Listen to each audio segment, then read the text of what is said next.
আসসালামু আলাইকুম ওয়া রাহমাতুল্লাহ। প্রিয় এইচএসসি শিক্ষার্থী, কেমন আছো সবাই? আশা করছি তোমরা ভালোই আছো। আচ্ছা, তোমাদের একটি প্রশ্ন করে আজকে ক্লাসটি শুরু করলে কেমন হয় বলো তো দেখি। কমপ্লিট সেন্টেন্স আমি 5-এ 5 আমার দরকার, এই জন্য আমার কী করতে হবে, কি জানা দরকার? হ্যাঁ, এই প্রশ্নের উত্তর হচ্ছে তোমাদের দুটি বিষয় ভালো করে রপ্ত করতে হবে। ফার্স্ট ওয়ান টেন্স, দ্বিতীয় হচ্ছে কমপ্লিট সেন্টেন্সেস। এর যে মোস্ট ইম্পর্টেন্ট 20 থেকে 25টি রুলস আছে এটি। অর্থাৎ তোমরা যদি এই দুটি বিষয় রপ্ত করো, ইনশাআল্লাহ you can carry good marks in this section. Let's get started and enjoy today's class. Complete the sentences using suitable clauses or phrases. প্রশ্নকর্তা বলেছেন আমাকে উপযুক্ত বাক্যাংশ এবং শব্দগুচ্ছ দিয়ে এটা পূরণ করতে বলেছেন। তাহলে ক্লজ কাকে বলে, ফ্রেজ কাকে বলে, এটি না জানলে কি হয়? এই জেনে নিই। Clause is a group of words. Clause হচ্ছে শব্দগুচ্ছ হুইচ কন্টেন্স আ সাবজেক্ট, যে একটা কর্তা ধারণ করে, অ্যান্ড আ ফাইনাইট ভার্ব, এবং একটা সমাপিকা ক্রিয়া ধারণ করে। For example, it is high time we played football. তাহলে উই প্লেড ফুটবল, এটা একটা ক্লজ। উই প্লেড ফুটবল, তাহলে এখানে উইটা হচ্ছে সাবজেক্ট, প্লেটা হচ্ছে ফাইনাইট ভার্ব। আবার ফ্রেজ হচ্ছে group of words which doesn't contain subject and a finite verb. Phrase হচ্ছে শব্দগুচ্ছ যেখানে কর্তা থাকে না, ফাইনাইট ভার্বও থাকে না। ক্লজে সাবজেক্ট থাকে, ফাইনাইট ভার্ব থাকে, আর ফ্রেজে সাবজেক্ট থাকে না, ফাইনাইট ভার্ব থাকে না। কি থাকে তাহলে? মিল। উভয়টাতে মিল থাকে, শব্দগুচ্ছ, অর্থাৎ দুই বা তার বেশি শব্দ হতে হবে, এর কমে হলে হবে না। এবার আমরা পূরণ করি। I can't recall his name.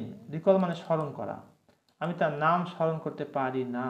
It is long since. সিন্সে আমাদের দুটি রুলস রয়েছে। সিন্সের পূর্বাংশ প্রেজেন্ট ইনডিফিনিট হলে পরেরটা পাস্ট ইনডিফিনিট হয়। সিন্সের পূর্বাংশ পাস্ট ইনডিফিনিট হলে পরেরটা পাস্ট পারফেক্ট টেন্স হয়। তাহলে এখানে দেখো পূর্বাংশ রয়েছে প্রেজেন্ট ইনডিফিনিট, তাহলে পরেরটা কী হবে? পাস্ট ইনডিফিনিট টেন্স আমাদেরকে করতে হবে। It is long since we met last.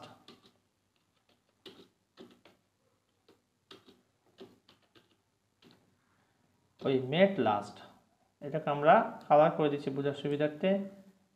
তোমাদের কালার করার প্রয়োজন নেই পরীক্ষাতে, তোমরা শুধু আন্ডারলাইন করলেই চলবে। Okay. A village doctor is a person who dash. একজন গ্রাম্য ডাক্তার হলেন ব্যক্তি হু, যিনি কি করেন? He is the best friend to the villager. তিনি গ্রামবাসীদের কাছে একজন উত্তম বন্ধু, ভালো বন্ধু। তাহলে village doctor is a person, একজন ব্যক্তি, who gives medical treatment to the village people. who gives medical treatment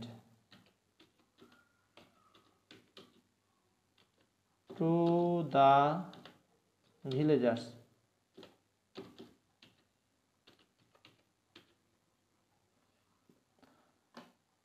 এটাকে আমরা কালার করে দিচ্ছি যাতে সহজে তোমরা বুঝতে পারো, পাশাপাশি underline. A village doctor is a person, একজন গ্রাম্য ডাক্তার হচ্ছেন একজন ব্যক্তি, who gives medical treatment to the villager, যিনি গ্রামবাসীদের কি দেন? চিকিৎসা দেন। He is the best friend to the villager, তিনি গ্রামবাসীদের কাছে উত্তম বন্ধু। Our country is beset with many problems. আমাদের দেশ অনেক সমস্যায় বেষ্টিত। বিসেট হচ্ছে বেষ্টিত, ঘেরাও আর কি। We all should come forward, আমাদের সকলের এগিয়ে আসা উচিত। ইন অর্ডার টু, কিসের জন্যে? In order to overcome this problems. To এর পরে ভার্বের বেজ ফর্ম বসাতে হবে এখানে, অর্থাৎ ইন অর্ডার টু এই ফ্রেজটির পরে ভার্বের বেজ ফর্ম বসাতে হবে। Overcome this problems.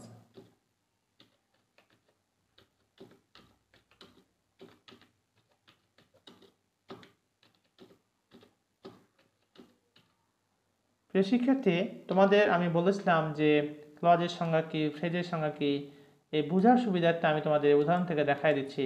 দেখো, ওভারকাম দিস প্রবলেমস, এখানে কিন্তু টু ওভারকাম দিস প্রবলেমস এখানে সাবজেক্ট এটা একটা ফ্রেজ হিসেবে ব্যবহৃত হয়েছে, কিন্তু উই মেট লাস্ট এটা হচ্ছে ক্লজ, কারণ সাবজেক্ট আছে, ফাইনাইট ভার্ব আছে। ঠিক আছে, এবার আমরা ডি নাম্বারটা দেখি কি বলছে। When ever he speaks in English, যখন সে ইংরেজিতে কথা বলে, he dash. In fact we learn through mistakes. In fact, we learn through mistakes. Whenever he speaks in English, যখনই সে ইংরেজিতে কথা বলে, he makes mistakes. সে ভুল করে. He makes mistakes. He makes mistakes.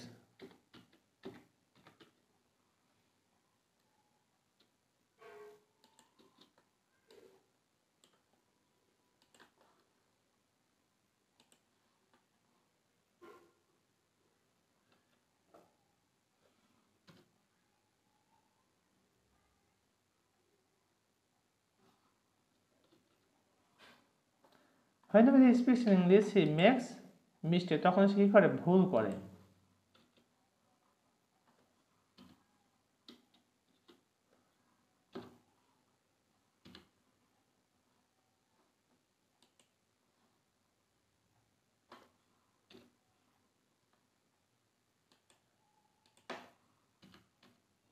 In fact, we learn through mistakes. প্রকৃতপক্ষে আমরা ভুলের মধ্য দিয়ে কিন্তু শিখি. A student has to be punctual. একজন শিক্ষার্থীকে অবশ্যই নিয়মানুবর্তী হতে হবে. He has to study regularly. তাকে নিয়মিত পড়াশোনা করতে হবে. Lest পাছে ভয় হয় যে he might fail in the exam. He might fail in the exam. Dear learners, এখানে একটা রুলস রয়েছে. সেই রুলসটা আমি একটু বলছি, তোমরা মনোযোগ দিয়ে শোনো, তাহলে কিন্তু তোমরা পেরে যাবে.